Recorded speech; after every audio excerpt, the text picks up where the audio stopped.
Hi there, this is Teresa from Teresa's Crochet Shop, and today I'm going to show you my favorite way to change colors in the round. I'm working on the body for my little bee and I'm ready to switch back to yellow. So this is the last stitch of the round. And before I pull through for the last time, I'm going to switch to yellow. Now this is where it's just a little bit different from a normal color change.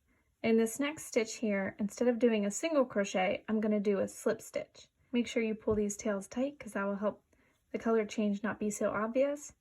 And then in this next stitch, do a slip stitch with the yellow. And then continue around the round as usual with the yellow.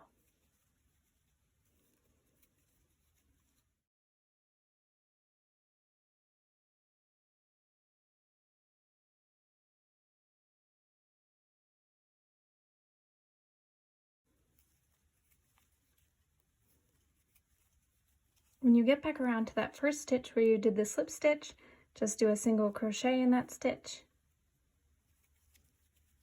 and continue around the round.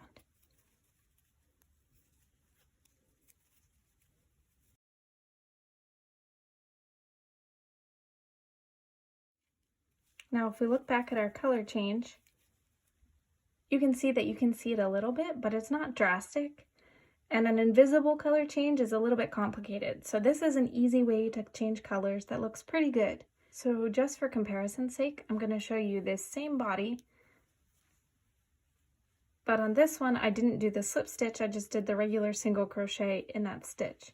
So you can see that the color change does look much smoother when you do the slip stitch instead of the single crochet in the first stitch of the round where you've changed colors.